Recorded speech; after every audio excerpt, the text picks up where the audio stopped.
today, the Hubble length today, or no, let's use this notation, right? Okay, so how do you dimensionalize this thing here? Well, you multiply, times you divide by this, see? If it's 8 pi g c squared rho, and then we divide by this thing here,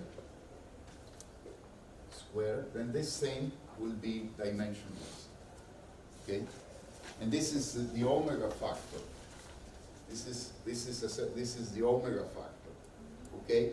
Now this thing, if we do all the numbers, then we would obtain something like, and we use the visible matter density. If we use dark matter density, then this would be of the order of 0.3. Okay? And then 0.3 is a nice thing to work with. Okay? So now notice that in this case, the making this dimensionless is multiplying it times constants only. We're multiplying this thing times a bunch of constants, so it's still a density. It's not another variable. It's a density that is multiplied by constants, and in such a way to make it dimensionless. Okay? And we can do the same thing, for example, this is for the density. Now, if we take the Hubble scalar and we divide it by h0, then this is also dimensionless, right? Well, we divide it by this quantity. It also becomes dimensionless, right? And so all what we're doing is dividing these quantities by something like this, right? Now, we also need, because for example, okay, let's call this thing mu. Mu by definition will be 8 pi g, let's say 3. Yes, yeah, we can. We don't need to divide it by c. Sorry? We don't need to divide h by c. The new parameter that we have defined, h naught tilde. Yes. We don't need to define that. We just can use h naught. Because there is some extra c square. C squared. Yes. 8 by d 3 c4. Ah, yes, if we use a 4 here. Yes, that's true. But, okay. Yes, okay. That's true. Okay. So, and here, H naught is well, here is because we're assuming h to be 1 over centimeter. So here we do have to divide it by h. But anyway, this is, I'll show you how this is done. It's very simple. Okay? Now, we have this quantity.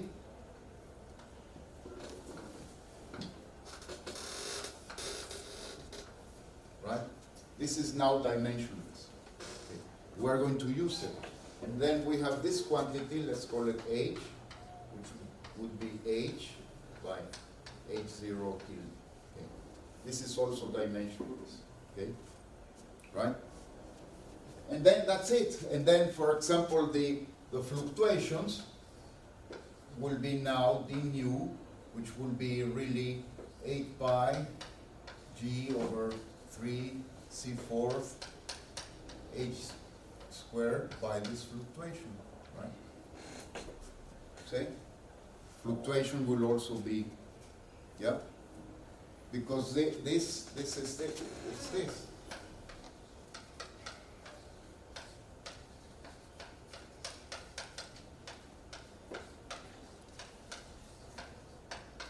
These are densities, and this is a constant there is.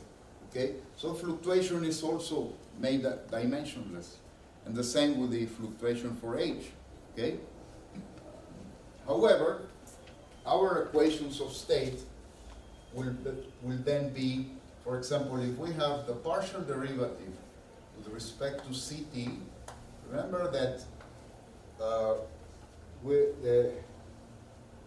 T, well, I write T, but really it's CT. Yeah, it's a proper time, no? Yeah, because, yeah, it's a proper time, Of and observer. we are using As a coordinates. coordinate, yeah. Coordinates have units of distance, right? If there are angles, then they are multiplied times a distance. So the ds squared has units of square length, right? So really, we're using CT, right?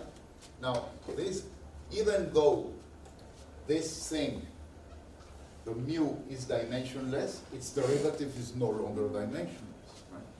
The derivative will have dimension of 1 over length. So to address this problem, we also have to make the time dimensionless. So what's the obvious choice to make the time dimensionless? Well, we defined another time, say tau, that will be simply h0 c dt, which is ct, which is h0t. Right? That's it. We use another time. We use a dimensionless time also, right? And then the derivatives are also dimensionless, right? And then the whole system is dimensionless. And then we can, now there's another issue. This is a time axis, and so we are choosing to set up our dimension, the working of the dimensions at this surface. See, we're using h0. h0 is defined here, right? And so here we will get numbers that are of order of 1. But for very early times, we will get very large numbers, right? Which is okay. If we are interested in the evolution around in this era, this is our interest, then we don't care if very early times are very big, okay? But this is one possibility.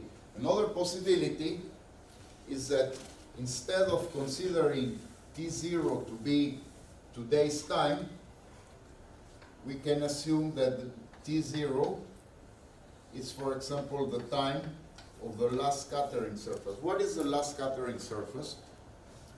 This is a cosmic time where matter, visible matter, baryons and photons, stop interacting. See? That's the time when neutral atoms form, because electrons are no longer interacting with photons, and so neutral atoms form, and the photons become free. There's what they are called free streaming. Photons then suddenly move very long paths, and they reach us. Now they're not exactly true, because there are a process of reionization, and the photons are not completely free. They still interact with the ionized gases and so on. But let's say the bulk of the photons are non-interacting and reach us, right? So this last scattering surface can be defined at roughly 400,000 years after the Big Bang, and it corresponds to a redshift factor of about 1,000, right? So why that surface is important? Because when this happens, when neutral atoms form, right, then what happens with cosmic matter? There is dark matter, which is already decoupled. Dark matter does not interact with photons. Can be an asteroid of 1,000 kilograms of dark matter, and can come here, and it would simply pass him. Yeah. Now you would be hit because of gravity. But let's be a little bit more benign. Let's say not an asteroid of 1,000 kilograms, poor guy. Let's say a neutralino, a subatomic particle that comes and hits him. Well, it would pass through him like that, would not damage his cells or his DNA or his genes or his blood vessels, nothing, or mine. So would simply pass us because there is no interaction. So why this chalk, if I throw the chalk it's painful and the chalk breaks because the chalk is made of matter that interacts with his matter or with my matter, right? But if this chalk was made of dark matter, would not interact, only gravitationally. That's why I use the subatomic particle, because the gravity from a single subatomic particle is negligible, right? Dark matter may be made of heavy particles also. Yeah, we don't know what it is. So as far it can be excrement of chicken. It looks like excrement of chicken, or it can look like subatomic particles or like asteroids. We don't know what it is. It can be scalar fields. We don't know what that's not the point. The point is that once visible matter decouples from the photon gas, right? So visible matter starts behaving like dust. And cold dark matter is already dust, right? So from last scattering to the present, we can safely assume as a very good approximation that everything that is not photons and neutrinos, which are negligible, their contribution is very small, it's dust. So LTV models are valid.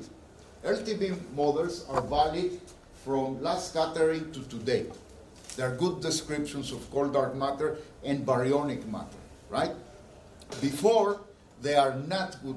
LTV models cannot be used in the radiation-dominated era because there is no radiation, there is no pressure, have no pressure. So an LTV model is not useful, is not valid before the last scattering surface. Whatever it does, the model before, is irrelevant because the model is no longer valid. It's not a valid description. Therefore, taking initial conditions at last scattering is also a good idea because that's where the models are valid, right? So this is the approach that I favor. Not taking initial conditions at today, but rather at last scattering. Now you can also take initial conditions today. So you take initial conditions here today, T0, and then how do you know what happened before? Well, you have to integrate backwards. Integrating backwards is also not a very good idea, right? Because in numerical processes, it's better to set your initial conditions at a given time and integrate forward, see how they develop. Not given some initial conditions to see what created them. It introduces numerical errors. But Right? that you can manipulate mathematically. Yes, you can do both. Yeah. You can do both, and Yeah. people do both. It's just a matter of convenience. It's practical and depends, etc. But both ways are possible. The point is, we have to make variables dimensionless, and we have to make time dimensionless as well, right? We have to make time dimensionless, okay? Both things I'm going to show you. Now, how do the equations would look like? Very, very simple. See? How the equations would look like. Let's see, the first equation. First equation is rho q dot, let me write it like this, equals minus 3 rho q times hq, right? Okay, so we define these variables, these things here, right? We define them like this. And we define this time, we define tau equals this, okay? So, and we substitute. So, we substitute this, we substitute, notice that mu q, that it's, if we multiply everything times 8 pi, let me call this thing well, let's write everything. 8 pi g 3 c4. This is d of c dt of all this. Well, but this thing is a constant, so we can write it also like this.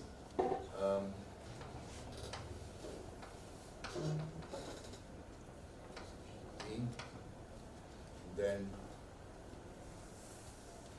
this automatically is already d mu 2 by c dt, and then this will be equals to minus 3 mu q, because I'm multiplying this, and then here I would have hq, but hq is hq by h0 divided by c. Okay? Okay? Because remember that hq is, I'm just multiplying, right? Okay? Now, what we need, notice here, we simply pass this thing dividing. So this implies c over h0 c dt times mu k equals minus 3 mu q hq, right? And here the c cancels, but we know that this is our dimensionless time, so this is equal to d mu q by d tau. And then this is the dimensionless equation. It comes naturally, right? Okay? You see how we did it? And it works for the others. It's simply writing the equations in multiplied times the constants, and then working out the equations. See, here the dimensionless time came naturally, simply by dividing everything by this, right? See, divided by this, and here you have the dimensionless time. Okay? Okay?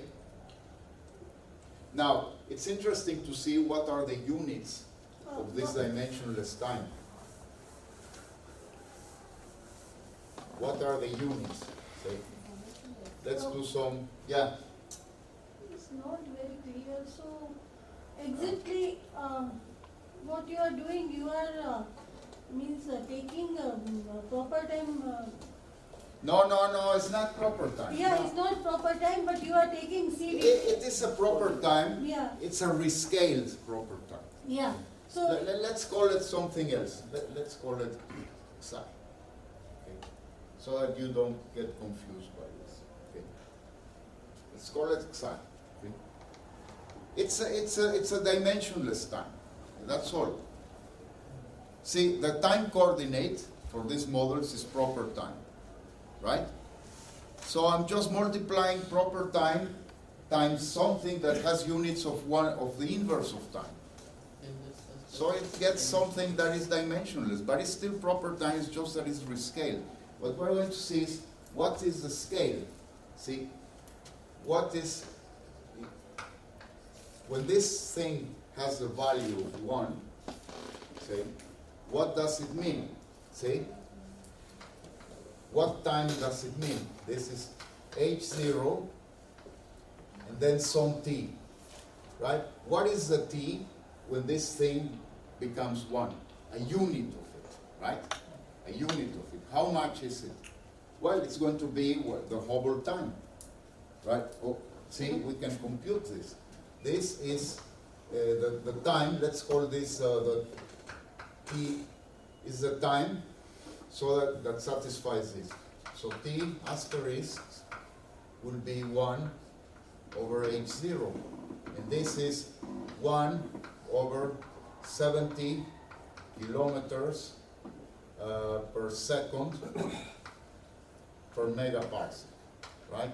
So this is a huge number. It's it's seconds. Then megaparsec is about 3 times 10 to the 24 centimeters.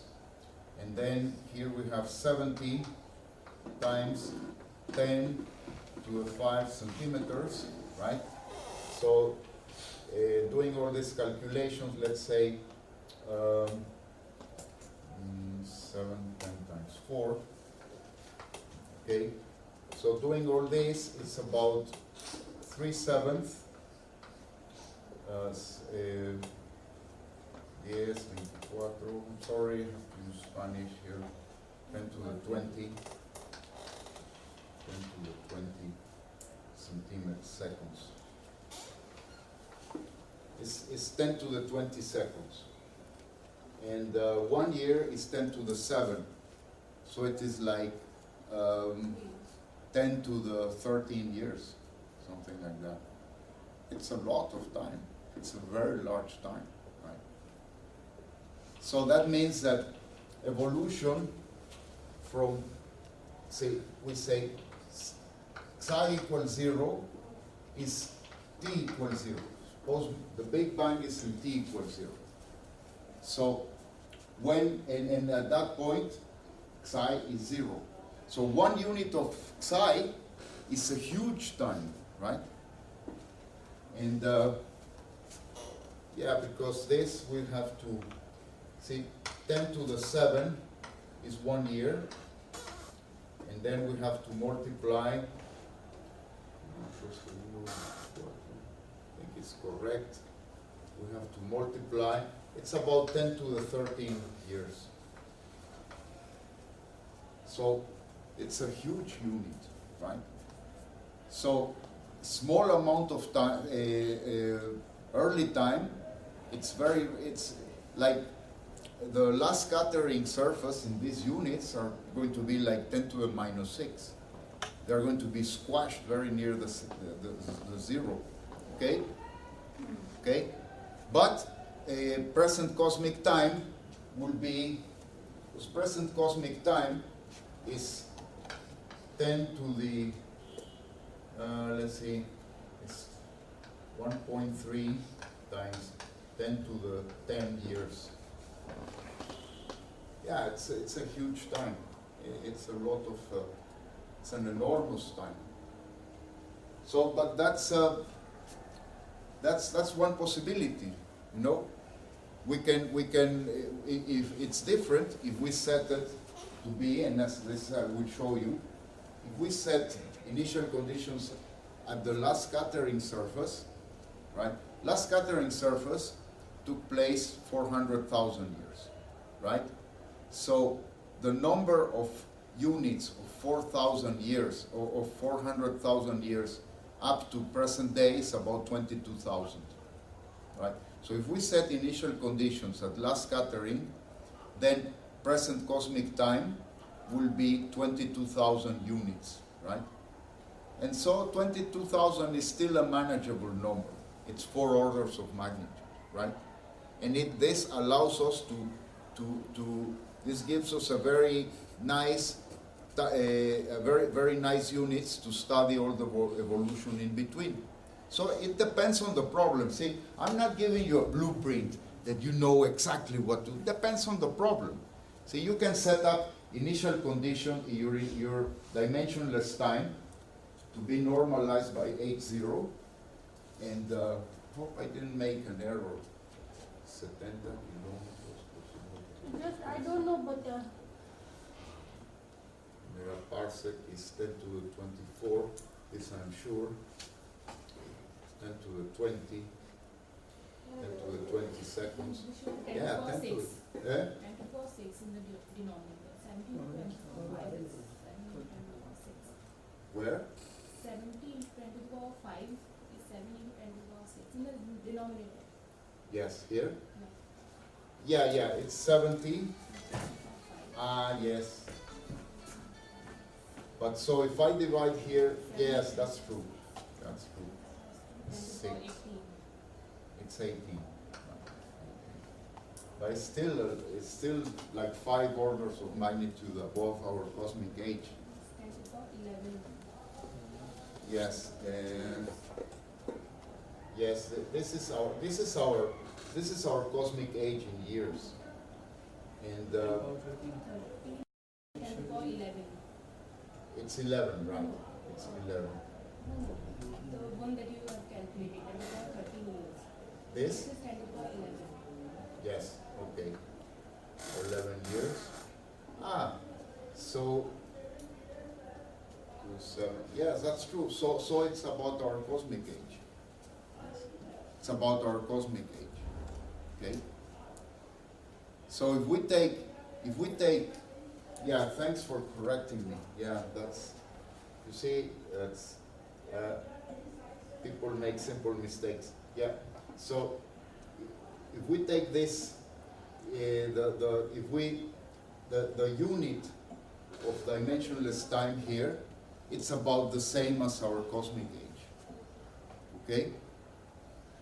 So that's in this case, then here's a Big Bang, and this is about 1 unit. This is E equals 1, which is not very good if you want to see what happened very early, right? Again, I emphasize that if we take the time of mass scattering is 400,000 years.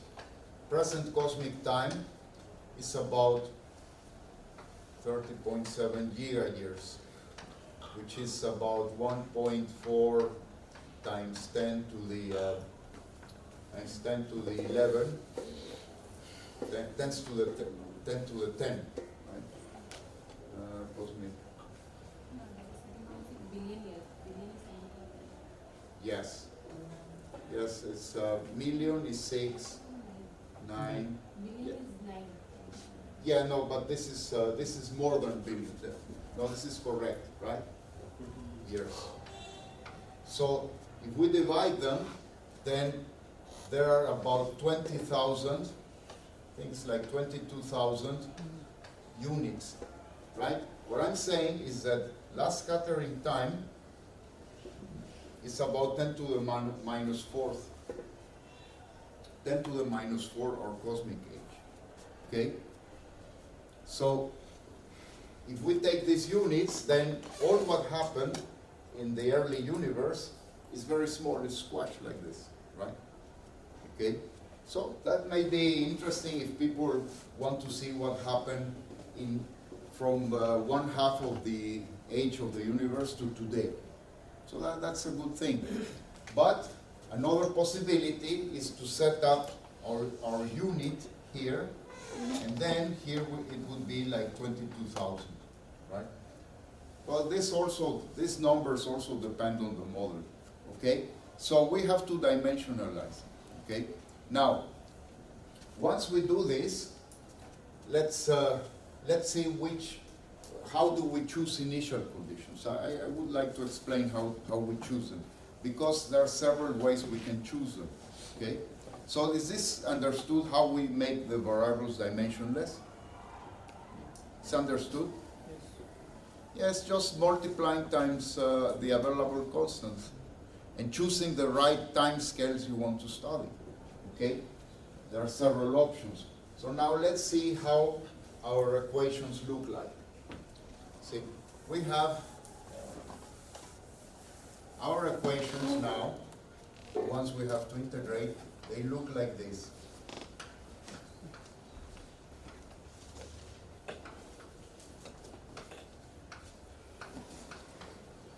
So please increase the font What? size. Font size. Big. You have to write big. Okay.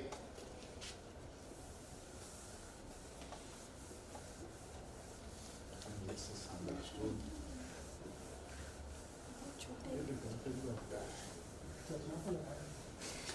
देखो बहुत दूर में थे इधर हटो फिर बहुत छोटा ही लिखने का आदत है बहुत छोटा ही लिखते हैं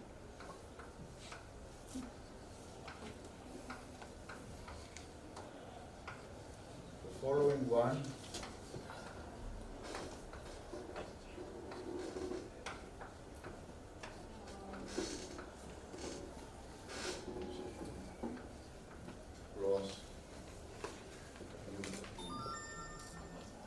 let's define mu q this way. Like this, with a 4 pi factor.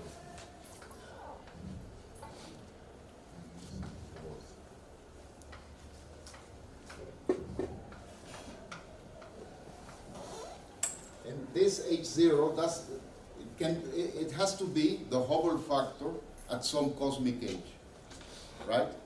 The Hubble factor of the background, because that's another thing we're going to assume. We're going to assume that there is an FLRW background that is obtained if we take the radial coordinate and go all the way to infinity, right? The radial coordinate can also be made dimensionless, because the radial coordinate has units of centimeter. So h0 by c over r is dimensionless. If we need a radial coordinate, it can be made dimensionless in this way. Okay? Now, let's define it like this. And h is going to be,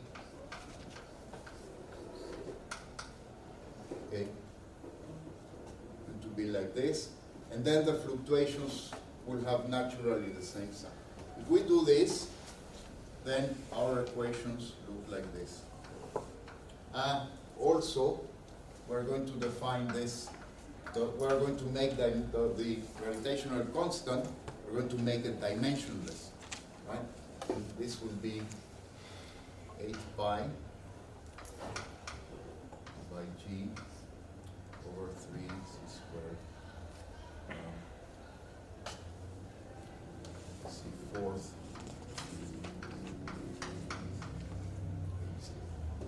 squared.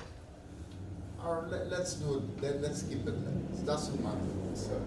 So here it's mu plus lambda. Although there are good reasons to keep the 4. Let me keep the 4. This is lambda.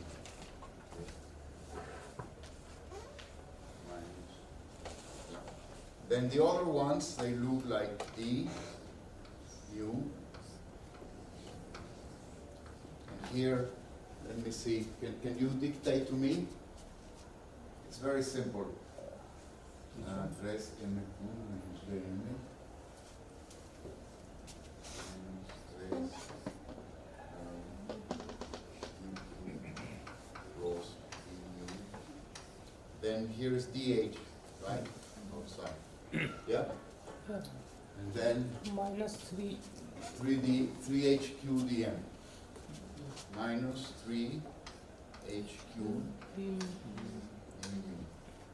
Then the other one, h. How is it?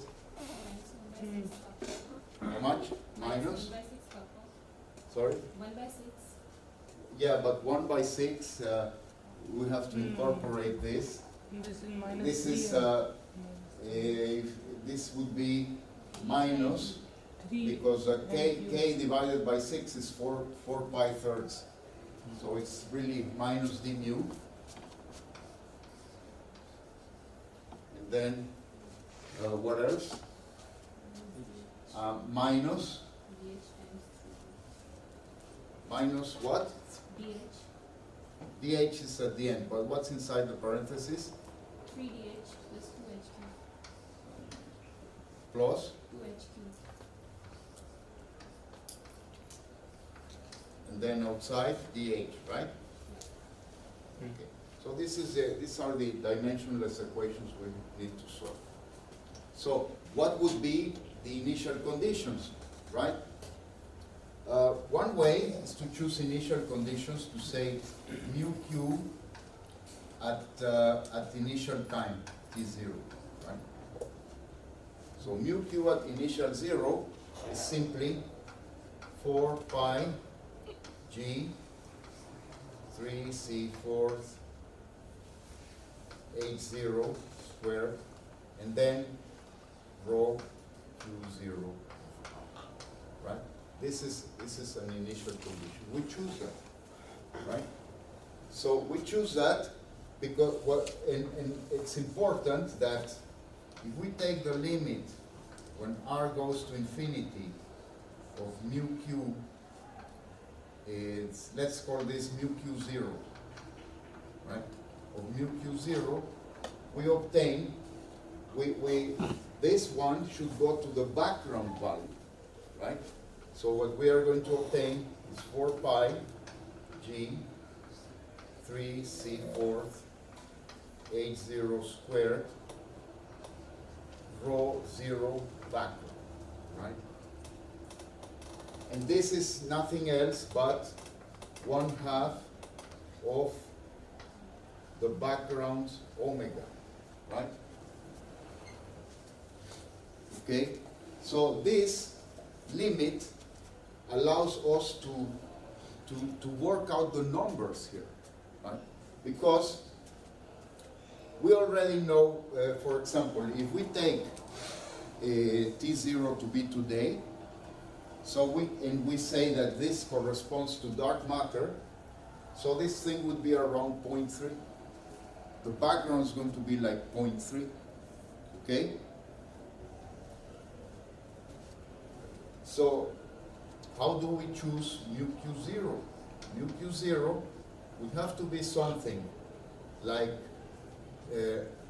let's call this would be mu q0, or let's say this would be mu 0 background. See? It would be something like mu 0 background plus a function that will be greater than that at the center, right? And will go to 0 at infinity. A good choice is as follows. Let's take this to be the central value minus the background by 1 plus r to the n. This is a good choice. Why? Because what happens when r goes to infinity? When r goes to infinity, this whole thing vanishes. And what happens at r, let's say mu central is mu q0 at the origin. Okay? So what happens when r equals 0? Then mu q0 becomes, see, if r goes to 0, then these two cancel and we have mu central mu. So this is one example of how can we construct this thing, right? And what would give us is it's a profile like this. It's a profile. This is mu 0 background, which is 1/2 of omega background matter, right? Which can be, for example, if we use a lambda CDM model, that would be something like 0.3 divided by 2, so it would be 0.15, right? And then we choose a central value. See? Let's say this is 0.15. So we choose a central value, let's say 0.4, right? And then if we choose this polynomial function, we will get something that will be doing like this. This would be our initial condition, right? For the density. See? This is if you want to describe an overdensity. How would you do if you want to describe an underdensity? Well, you just simply change the signs of these things, right? Well, in fact, you don't. The only thing you need is to choose a central value that is lower, that is less. And then you would get an underdensity if you do that, right? And this is how you choose your initial density profile, right? Okay? Now, we've seen how to do this for the density. Now, what we need the initial density, and then the initial Hubble time, once we have these two quantities, then how we calculate the initial value of the fluctuations? Do people remember how the fluctuations relate to the Q scalars? By derivation, right? Remember? Then we have d mu 0 would be simply like this. Okay? We've seen that formula. And the same thing for h.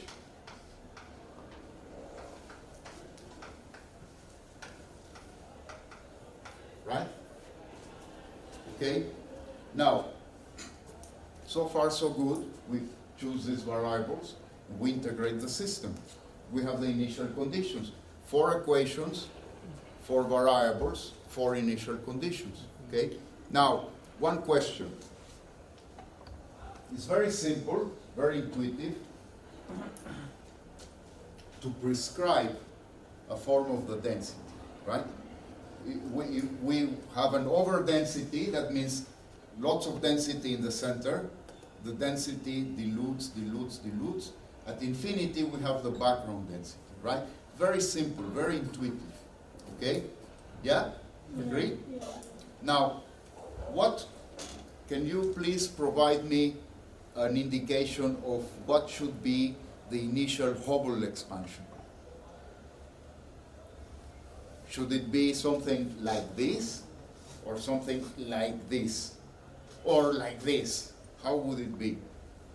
It should be like this. Decreasing function. Decreasing. It can be, yeah, because we can reason that the background will expand faster, right? Or if there is an underdensity, the background will decrease slower, right? But it is still not very, it can be difficult to guess one way, right? In fact, it is rather difficult because this idea that if it's an underdensity, if it's an overdensity, it will expand slower, right? Because there is a density concentration there, right? But that can be tricky. That can be tricky. So it is preferable to use as initial value functions the quasi-local density, because the quasi-local density is like an average density, right? It's not the local density. Local density needs to be computed by adding this and this. Okay? So it is more intuitive to prescribe the quasi-local density and a dimensional-less quasi-local curvature. Why? Because the curvature, the sign of the curvature is very intuitive to understand. What happens, suppose cosmological constant is 0. So, what happens if the spatial curvature is positive? What will the models do? No. It's not a closed model. The topology is not closed. The evolution. If cosmological constant is 0 and spatial curvature is positive, then the configuration will expand, bounce, and collapse. Right? Yeah, close. Right? On the other hand, if curvature is negative or 0, will expand forever. So it's very intuitive, right? If it has a lot of curvature, it will expand faster. If it's positive and it's a lot of curvature, it will collapse faster, right? And if the curvature is positive but very small, it will collapse but take a long time to collapse. On the other hand, if spatial curvature is negative, it will expand. If it is very negative, it will expand very fast. So spatial curvature is more intuitive, right? It's more intuitive to see what will happen, okay? So. But spatial curvature is also dependent on how much matter you have, no? Yeah, but no, it's Special curvature, say what happens is that because of the Friedman equation, Hubble, special curvature, and density are linked. Linked, yeah. Yeah, so, but no, it's an independent thing. It will be related to the Hubble. Given a velocity, it's not a direct, it's a relation between three things, Three things. right? It's a relation between three things. You can modify two of them and obtain the other, right? So, these two, and even if there is cosmological constant, because remember when we saw the energy diagram, if there is cosmological constant, then it's possible to have models with positive curvature that expand forever. But the curvature cannot be very large. If the curvature is very large, even these models would collapse. Nevertheless, the curvature is more intuitive, right? So we have not defined, we can define kappa q, which would be simply the kq divided by h0 squared multiplied times c, okay, times c squared. So this is the dimensionless. Curvature, right? And we can use it. And then once we have it, see, the procedure is now as follows. We define as initial conditions mu q0 and kappa q0, right? Now, how do we choose kappa? Well, for example, if we're working with a lambda CDM model, then the lambda CDM model has zero special curvature, right? So our kappa should go to zero in the background. If we go to infinity, we reach the background, which has to be lambda CDM, so that curvature has to go to zero as r goes to infinity, right? If we have another background, then we choose it. It depends on the background. The background essentially gives you this constant here. Gives you this constant, right? The constant that it will tend, right? And then you modify depending how much you want it to be bigger or smaller in the center, right? Because in spherical symmetry, you only describe one inhomogeneity, right? Okay? So, once we have this, what is the next step? The next step is to compute once we have this, we compute hq squared, or let's say hq, which will be equal to the square root of 2 mq0 minus kappa q0. See? So once we get this 2, immediately we compute the third one, right? Okay? And then we compute d mu 0 by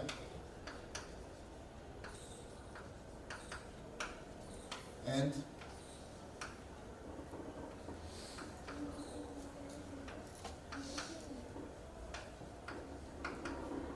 that's it.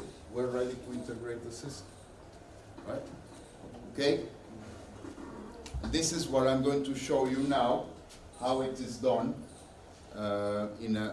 Now, that's one point before going into that is the following. See, these are our definitions, so I'm not going to erase them.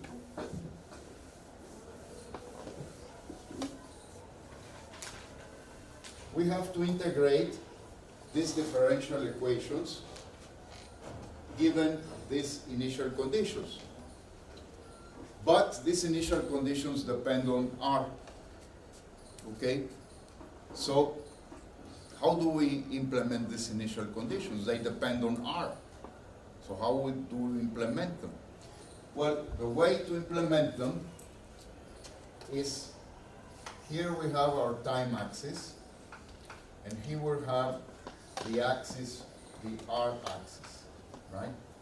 So we make a partition, see, because this is numerical, see, we go from a minimal value of R, which will be 0, to a maximum value of R, right? Which is arbitrary. we can choose it, because remember that the arc coordinate can also be normalized. See that here the arc coordinate can be also normalized. See, depends on the scale. We can choose the scale. Depends whether we want to study one galaxy or a group of galaxies. See, that gives us the choice of the maximal radius. And then we make a partition. Right? Right? This is one, let's say. This is a fixed value of this partition, right? So we solve these differential equations as if they were ordinary differential equations with initial conditions given at each point of the partition, right? Because if we fix R, then the initial conditions are constant, but only for this R. But since we do it for the whole partition, then if the partition is sufficiently thick, let's say the partition has 200 elements. So what we have to do is to integrate this system 200 times. But it sounds horrible, but Maple does it in a few seconds. Maple does it faster than the time I have to stop and light my pipe, or to stop and I don't know, go for a walk, go to a toilet. To a toilet, it's already done. Okay, but this is the way to do it, because this, even though they are only time derivatives, these are still partial differential equations. The effect of the radial coordinate is in the initial conditions, right? How you can say, how you can fix this number 200 is just like... No, just a guess. Yes, yeah. 50 Yeah. or normally 100 are sufficient. Even 50, partition of 50. Means to get solution of this equation. Yes. Okay. Yes. Now, the simplest way is to put the partition in equal radius. But there is what is called the adaptive mesh. What we're doing is a one-dimensional mesh, because it's a one-dimensional problem. Initial conditions are given along the radial variable. If we had, for example, with Zekares models, that's not true, because your space of initial conditions is three-dimensional.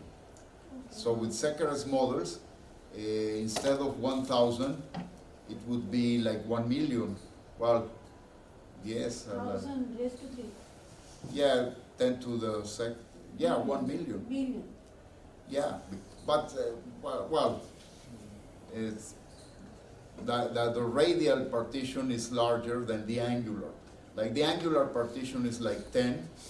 For Zekares models, it would be 100 times 10 times 10, 10,000. Right? Here it is only 100. Anyway, Here we have only one type of initial condition, no linear. it's a one-dimensional set. One-dimensional. Initial conditions are a one-dimensional set. That's the difference. So let me show you how it looks like. Let me show you what it does.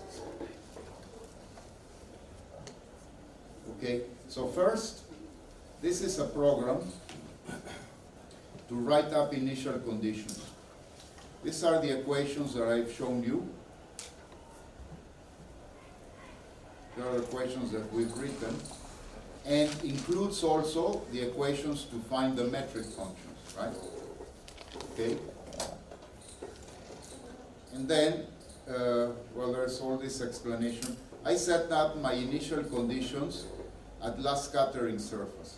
So I have to compute the omega factor at last scattering in comparison with the omega factor today. And so here are all the numbers, and I do these calculations, and then the omega factor is going to be, at last scattering, is negligible. It's 10 to the minus 9. But this even though it might look to you negligible, it makes a very strong impact in the late time evolution, right? Okay, the first procedure is you prescribe this thing, right? This is exactly what I've been showing you in the blackboard. Now, here I'm doing it another way. People didn't ask, so I'll say. People tell me, well, you are prescribing the initial quasi-local density, but what can you prescribe not the quasi-local initial density, but the standard initial density? Yes, you can, because remember that if you know rho 0, how do you find rho q0? Well, you find it by an integral.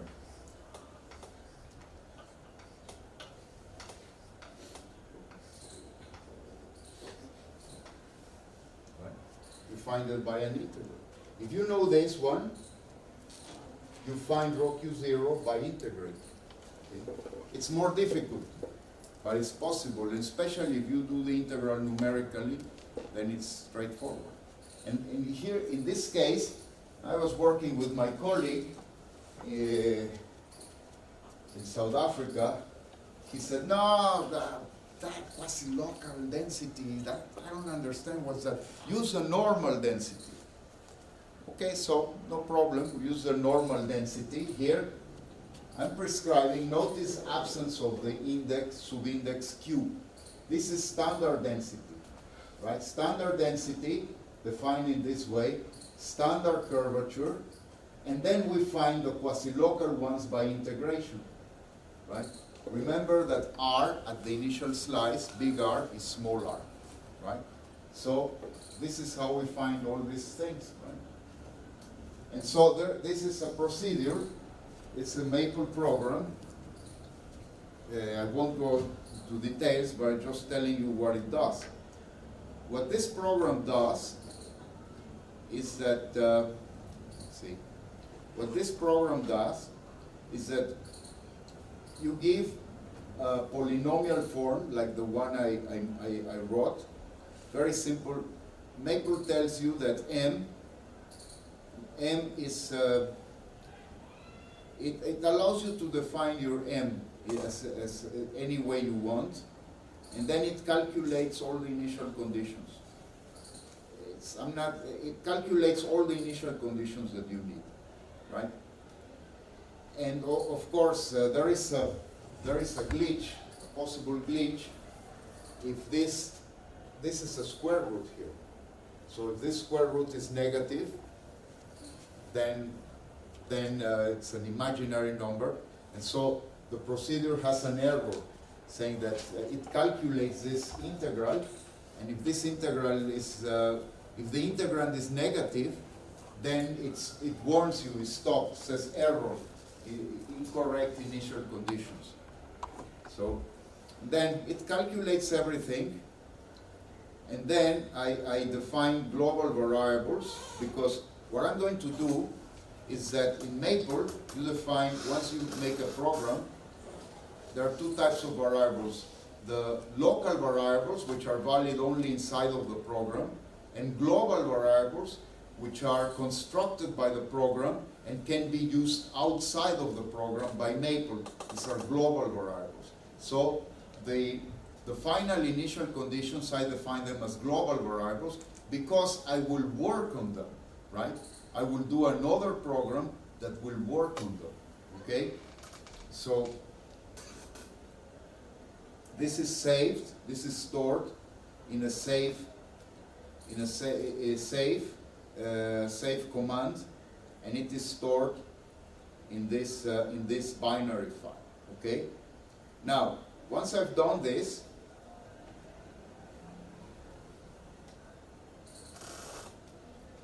I have another program.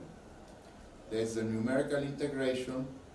This is a summary of everything, right? Glossary of terms. Can people read? Yeah. Yeah? Yes. Okay. So this is just an explanation of everything that I've been telling you in the blackboard. is explained here with all detail, central values, background values. This I use for the entropy growth. See, the entropy growth for LTV models can be obtained from this formula. It's complicated to explain how, but let's say, suppose this is what I want to compute, right? But to compute this, I need these fluctuations, HQ. So I have to run the program to compute these things. And then what I do when it's computed, we plot it, we see it. The output of all this are graphics, right? There are graphics. When you do something numerical, your solution will be a graphic. Well, your solution can also be a table, but tables are not so illustrative as graphics. Like the old proverb says, one picture is worth 10,000 words. So one graph is worth 10,000 tables or 10,000 pages of blah, blah, blah, blah. Okay? So these are the quantities we have to compute. Then there is another thing that can be computed here, and it's called the growth suppression factor. The growth suppression factor is one quantity that can be observed.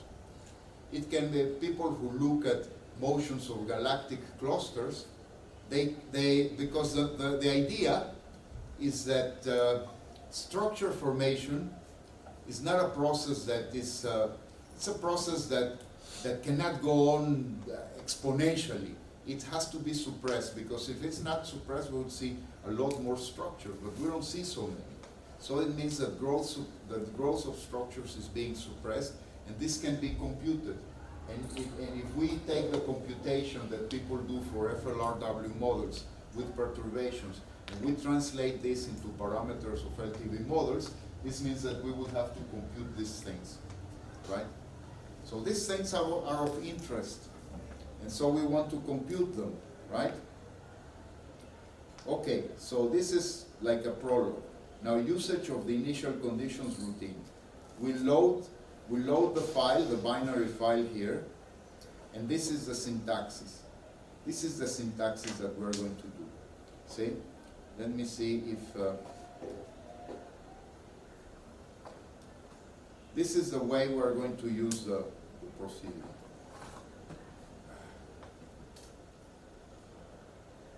See? This is the instruction. When you program, you generate a new instruction. And then here, put see, let me write it like this. This.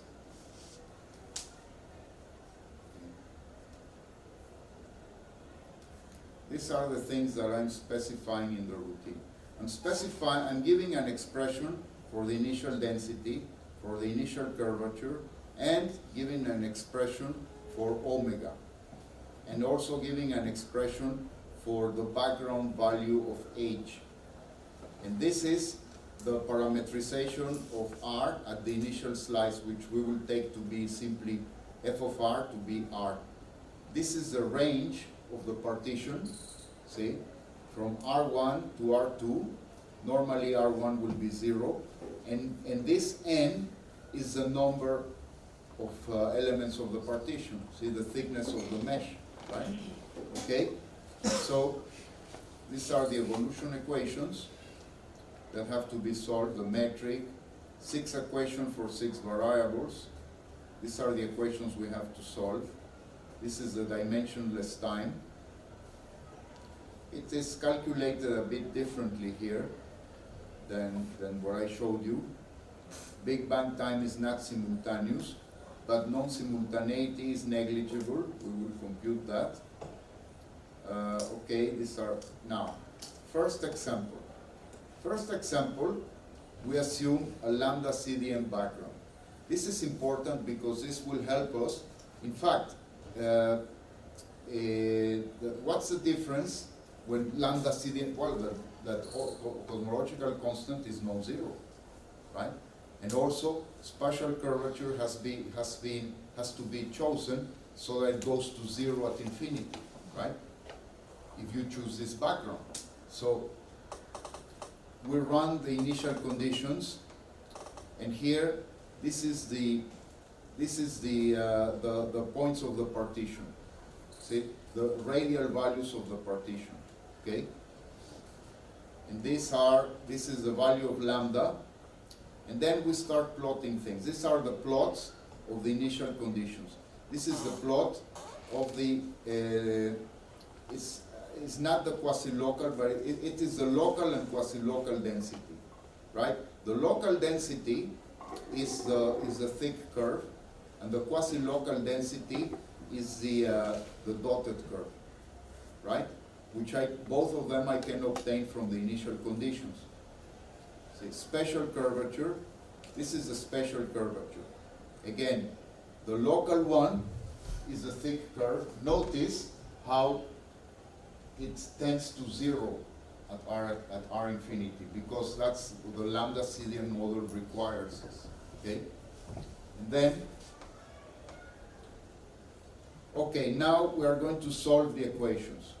I think it's better if okay. We're going to solve the equations. This is a routine to solve the differential equations, right? It is desolved, and then I write all the equations here. These are the equations that have to be solved, the 6 equations. And then here, here you can see,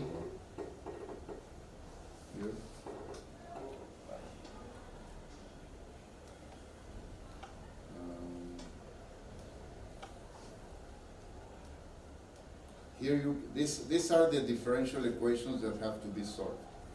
And here are the initial conditions. H evaluated at 0, H0, 0. I have defined the dimensionless time so that it is 0 at the initial slice. Therefore, the Big Bang will be at negative values. Okay? This is also convenient, but it depends on the, see, there's no blueprint for this. It depends on, and to do this you require skill. Okay? Now, these are the initial conditions. Okay? And here is the end.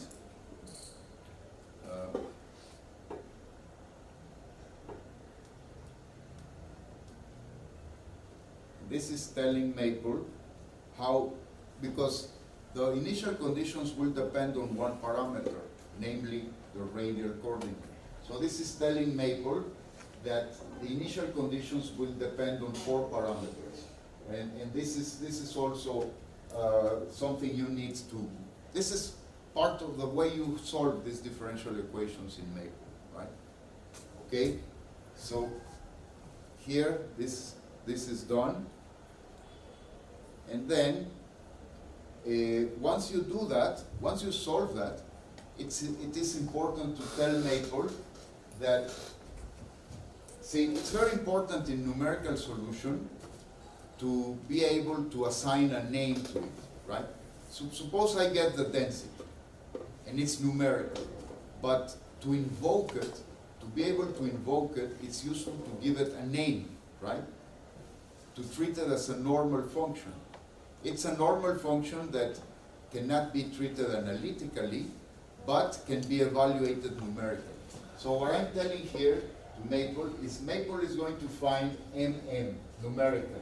And I'm telling Maple, please give the name M to MM, so I can use small m to evaluate it. So you'll see that. And then here is the, we do the same for all of them. And then what I need to, the last thing to do is to be able to identify the initial conditions with a list of numbers. Okay? And well, here these are all, whenever you do this, you have to check that everything is consistent. And this is some consistency checks that I do. This is the way you are going to, this, for example, this computes H for the word line 40 at the time, at the initial time T00. T00 is present cosmic time, right? So Then checking absence of shell crossings. This is, to test absence of shell crossings, you have to test that the function gamma is not zero. So I evaluate this function for the word line 30, the word line 20, the word line 10, at very, very large times. And see, since they're not zero, this means that it's very unlikely that there will be shell crossings. And then the non-simultaneity of the Big Bang, what I do is that I evaluate the density at extremely early times. And then Maple tells me, your singularity is minus 0.66. This is for the word line number 2. And for the word, this is like for the word line near the center. And for the word line near the other extreme, the singularity is at 0.666. This means that the difference of cosmic age between the center and the extreme is of the order of 3,000 years, which is nothing. See, our cosmic age is 13.7 billion years, so 3,000 years is nothing. So although the Big Bang time is not simultaneous, the difference between ages is so small that it's practically simultaneous. And then, here are the plots. This is the graph of lambda of omega. See, how do I compute omega? Well, I tell Maple to plot this quantity. This quantity here, this quantity is omega, because omega will be the density divided by h squared. Remember, the density already has incorporated the 4 pi, and this is what we get. See, this is present cosmic. Now let's see. Yeah, this is the time axis. This is the time axis, and then the age is normalized by 1. So exact this value 1, this is present cosmic time. This is present cosmic time here, right? Present cosmic time. This is an under density. So at the initial conditions, omega was very close to 1. Then in the background, or this very close to the background, omega is decreasing, and at present cosmic time it reaches the value 0.27, which is consistent with observations. However, this happens at the background. Near the center, the omega goes much lower, much lower, much lower, and it takes a value that is very close to 0, as it happens in a void, in a density void. So this is the first plot that shows that everything is okay. Now what happens with omega lambda? With omega lambda, what happens is that at the center, omega lambda is basically, let me orient this thing here. Yeah. Time axis is here. Let's see. Oh. Lambda.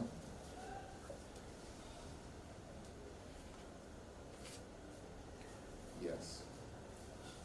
Yeah, this is at the beginning of the at the beginning of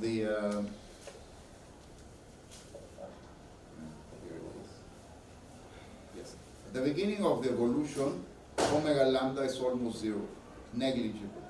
But it grows, grows, grows, grows. And then notice here, at the center, omega lambda has this value. But near the background, omega lambda reaches a value that is about 70.7, which is again also consistent with observations, and is consistent with the lambda CDM model. But notice how this parameter, in an FLRW model, this parameter would have simply this evolution. With perturbations, you would have a very small variation. But since here it is not perturbation, it is, you see the non-linearity effect is that there is a very large variation. There's like a 20–30% variation, right? This quantity. Then this is the omega of the curvature. The omega of the curvature, it's near the horizon, it's almost zero, but it varies a lot in the center. So this is the effect of the inhomogeneity. See, this is what happens near the FLRW background, and this is what happens near the center. Then the fluctuations. These are the relative fluctuations. This is the density fluctuation. See, the density fluctuation, it's almost zero near the background, and then it has grown a lot at present cosmic time. This fluctuation has grown from almost zero to more than 1, which is a nonlinear value. This is the fluctuation of the Hubble scalar. Fluctuation of the Hubble scalar is almost zero at the beginning, and then it becomes negative. I think this is negative. Becomes negative, and this is the fluctuation of the Hubble scalar. And then this is the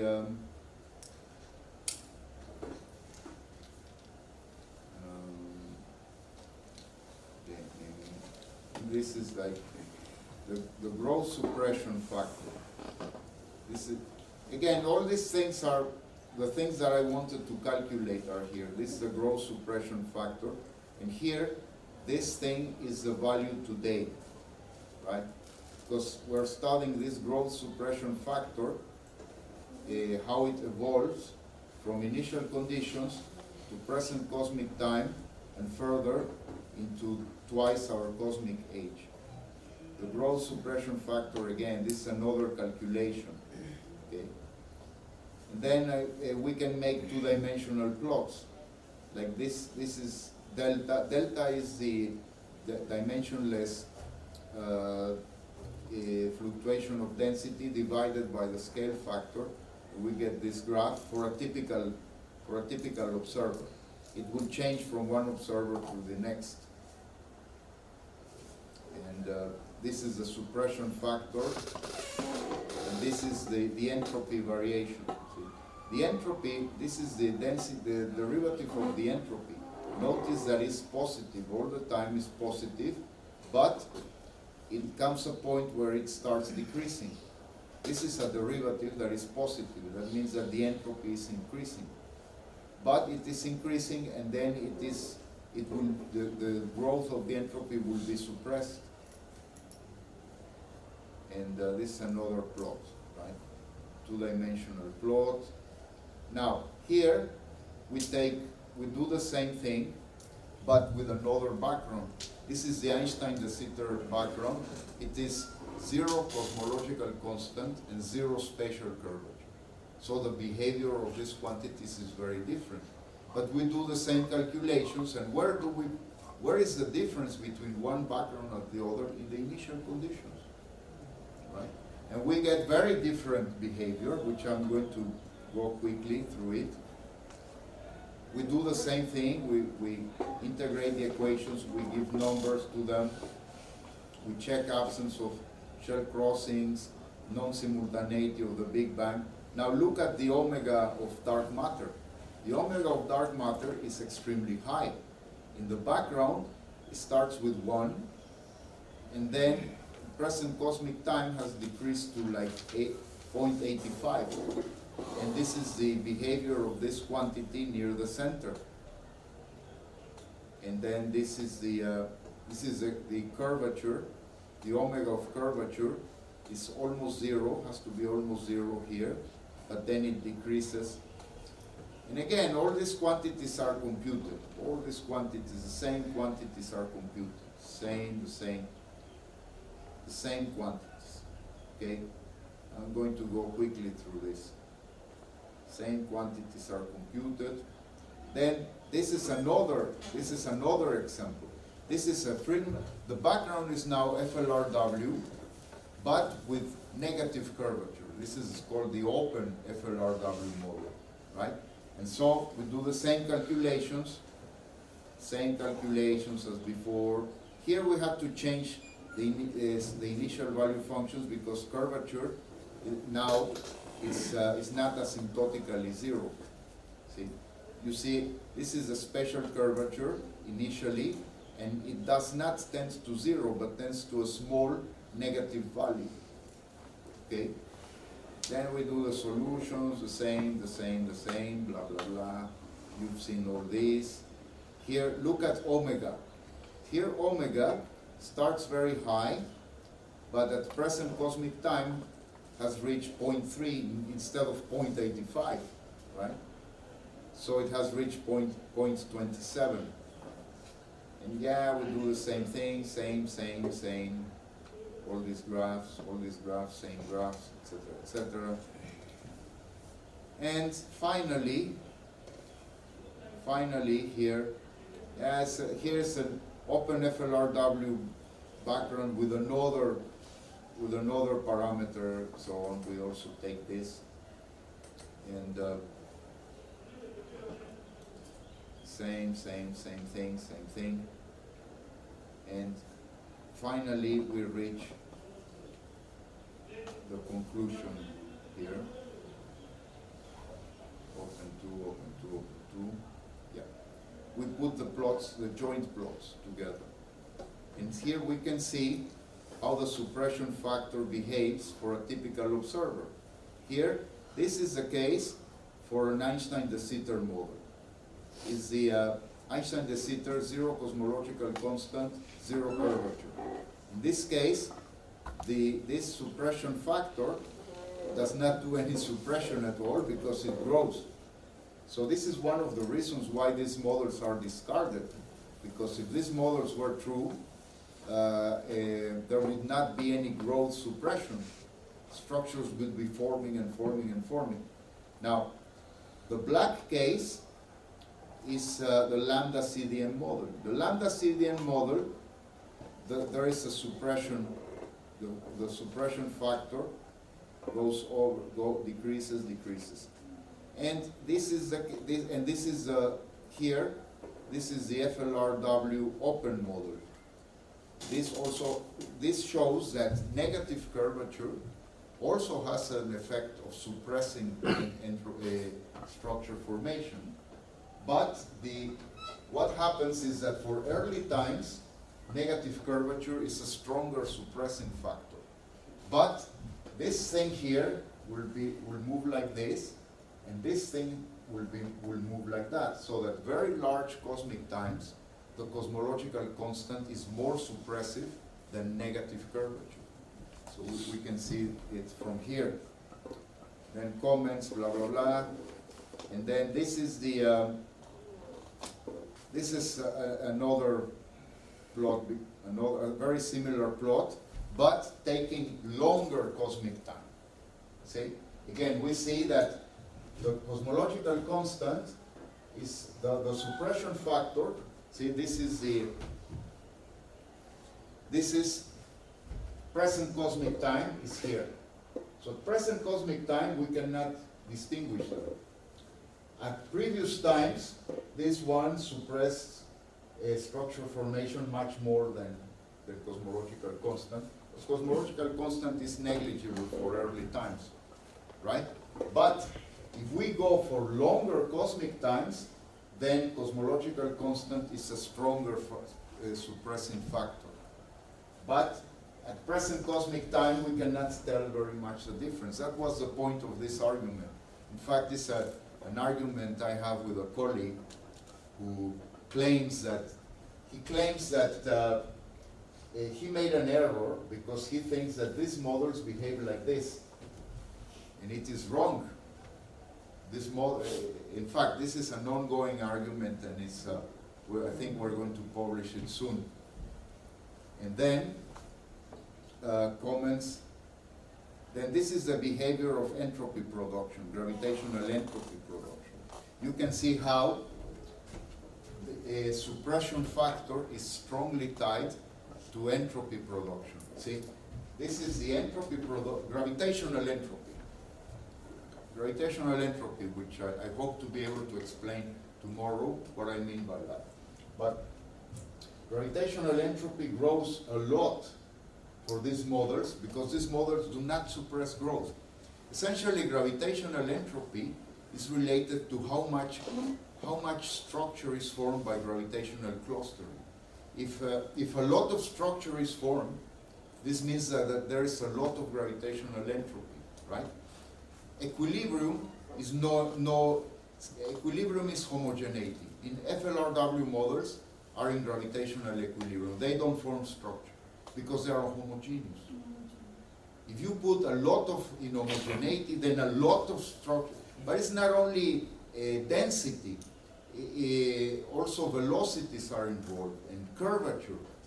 Now these models have zero curvature and they're very dense. Therefore they form a lot of structures, right? Now this is what happens with a cosmological constant. Cosmological constant, entropy growth is increasing, but then starts to decrease. And this one's gravitational entropy basically grows logarithmically. So this curve, in the end, will diverge, and this one as well, but it will diverge logarithmically, while this diverges exponentially. And this one, cosmological constant, is the only background in which gravitational entropy production tends to zero asymptotically.